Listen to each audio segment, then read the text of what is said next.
Hey folks, my name is Megan and welcome to Fireside Farms.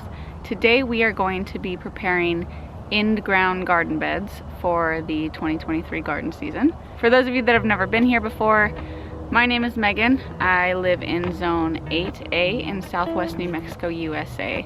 I live in the desert climate. I have desert soil. It's very hot and dry. And I'm going to be going over how I amend my very sandy soil to get the most production out of any sort of crop that I plant in the ground. Now this will be my second year planting crops in the ground. I mostly keep a raised garden bed area. And I've done a video on the differences between raised bed gardening and in-ground gardening, which I will link above. But to begin the in-ground garden beds, I first have to till the dirt where I intend to be planting my rows. I do cultivate a no-till garden, which just means that after I till the soil the first time, it will never be tilled or turned over again. Each year, I will just continue to add compost on top of the rows to create a rich, healthy soil diverse in microbiota. This first tillage is necessary since my dry soil tends to become compacted, and tilling is necessary so that I can add in bad soil to increase fertility. The tiller I'm using is an electric one that I borrowed from my mom this year. I was a little skeptical about it, but it ended up working pretty well. Last year I had rented one from my local hardware store for about $100, but I always prefer to do things cheaply, even if it takes a little bit more sweat equity. As you can tell, I am only tilling in the rows where I will be planting my crops. For one, it's obviously less work for me, but also since I will be mulching in between these rows to prevent weeds and Bermuda grass from coming up, I don't want to be tilling the ground in the walkways, which will cause weed seeds to come up or make the conditions more favorable for Bermuda grass in the summertime. I'm only breaking up the soil about 8 inches below the surface, but I will be adding additional bagged soil and compost to the rows to create a sort of raised row above the surface level of the soil.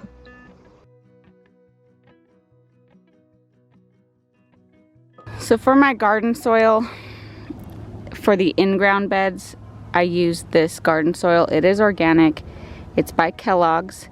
And I'm pretty sure you can get this Kellogg's brand of organic soil from most big box stores. I get it at Home Depot.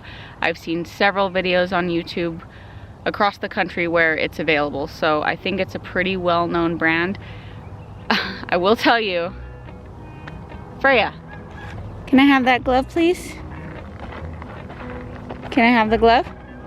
Who's a good girl? Come on, come on. Freya, Freya, Freya, Freya, Freya, Freya. Good girl, thank you. So I will provide the disclaimer, this is not a super good soil to use. So if you're new to gardening, it's absolutely affordable.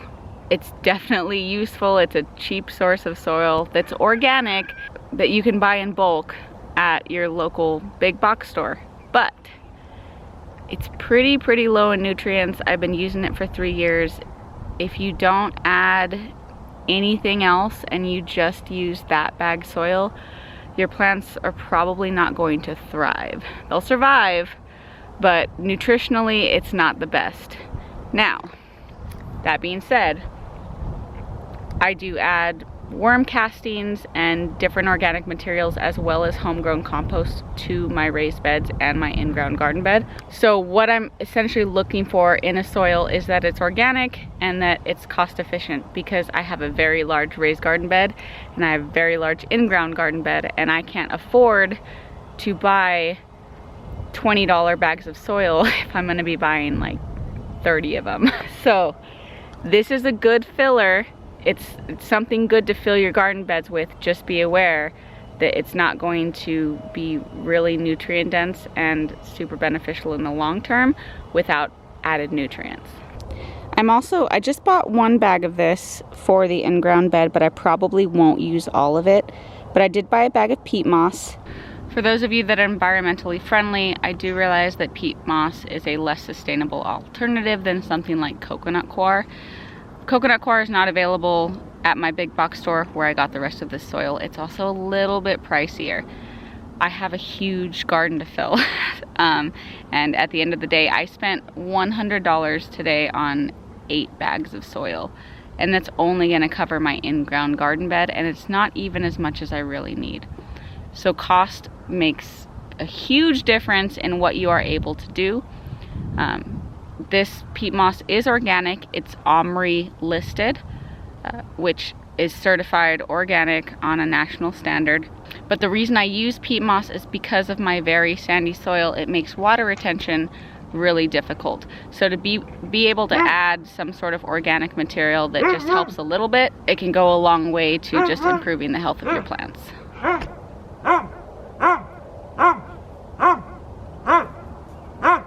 Can you break it? Yeah. Remember last time I showed you gotta do it right here? See, it kind of splits like this. Is that what you wanted or no? I didn't want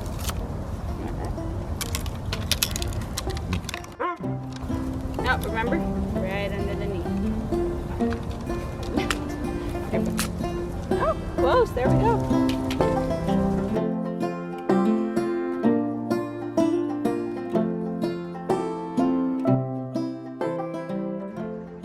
So using 1 bag of soil per these rows, I want to say these rows are about maybe 20 to 30 feet long at the most. And this is not a lot of soil to be adding. And it's obviously, like I said, not very nutrient dense. What I'm really going for here is volume. And the nutrients this first year are really going to come in the form of amendments, such as my compost, worm castings that I buy, added organic fertilizer from trusted sources, things like that. I'm not being super scientific with my measurements, and I'm not really mixing it super well either. As you can tell here in this next clip, I'm just trying to get the soil on the top mixed as much as possible. I'm trying to go deep with the rake, but it's not a requirement that everything be completely homogenized, and you shouldn't stress too much about it.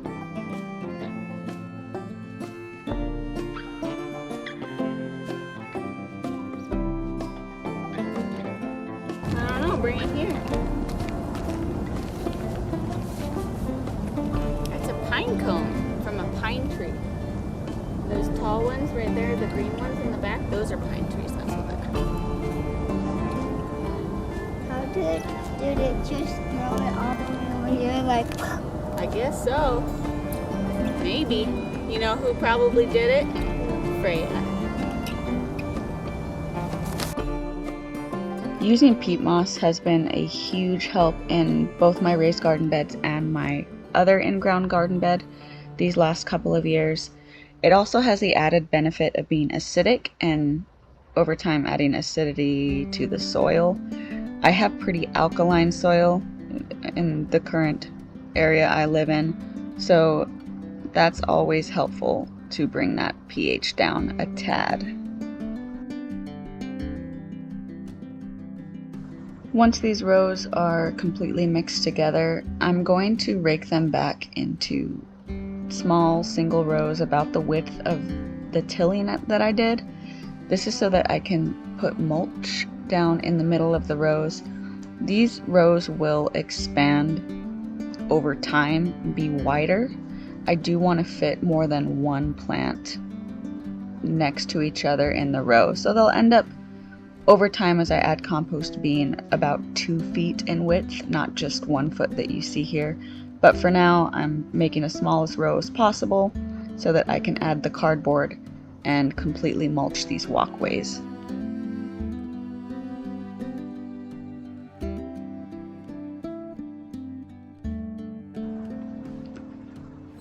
And here you can see 1 row completed, just the volume of soil in this first completed row versus the regular sand that I just tilled up in the second row.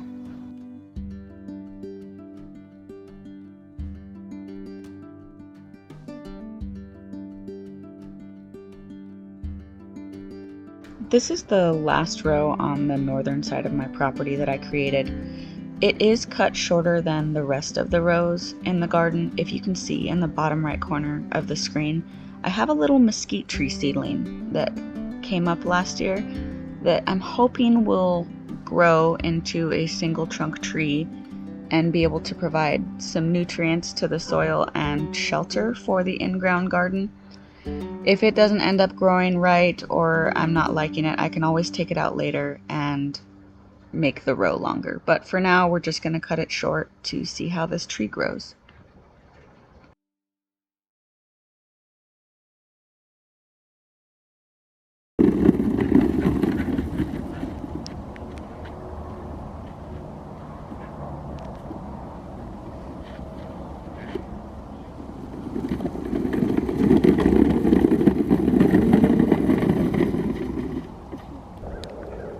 Alright, so essentially from here I've added the peat moss and the added soil to the regular sandy soil I have naturally in my lawn.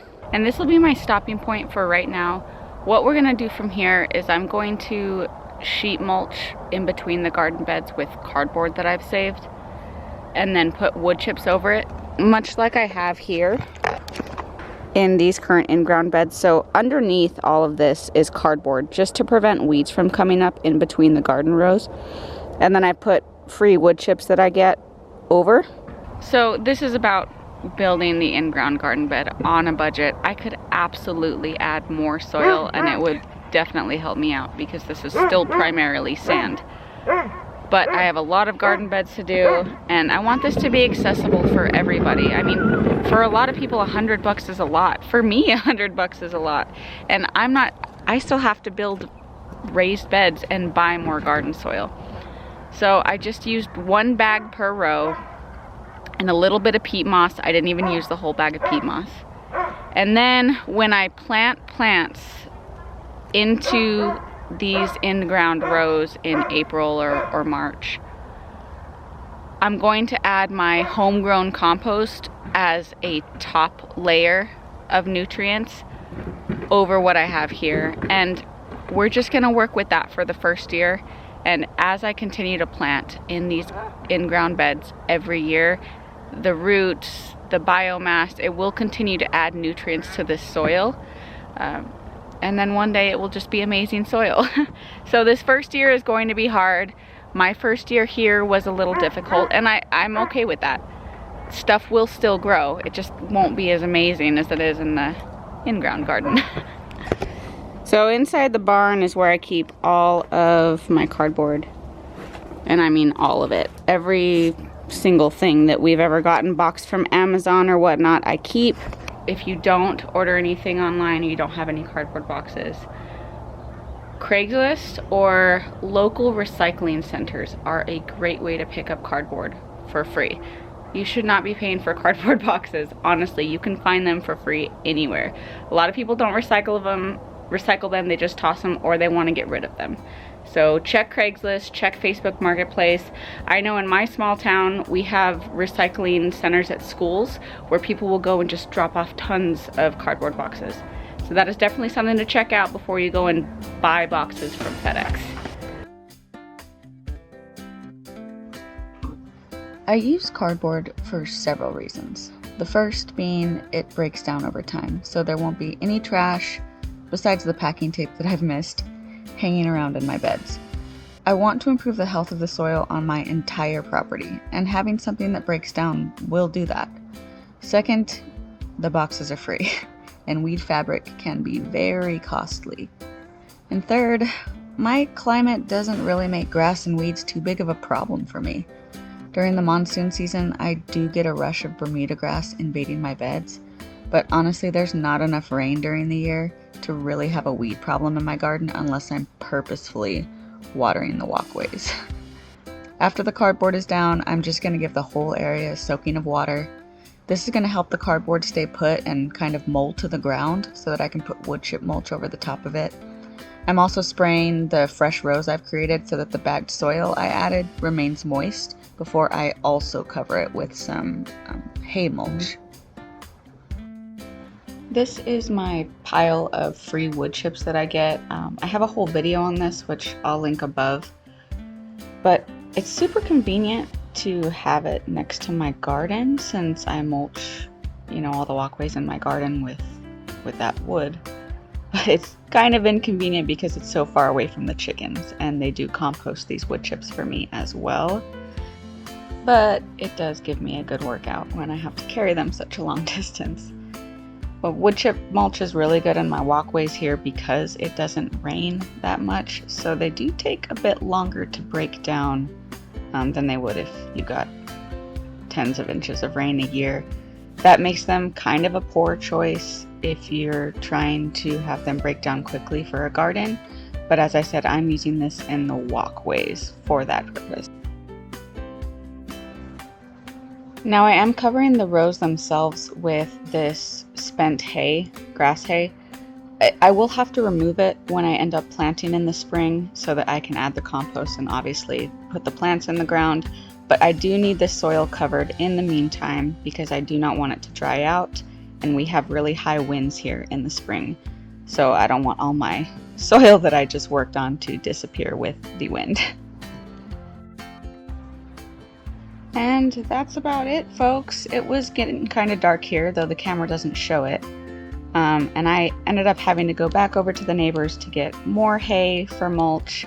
I barely finished all of these at nightfall. But thank you all for joining me today. I am very excited to decide what to plant in the rows this year and take you guys along with me. Until the next one.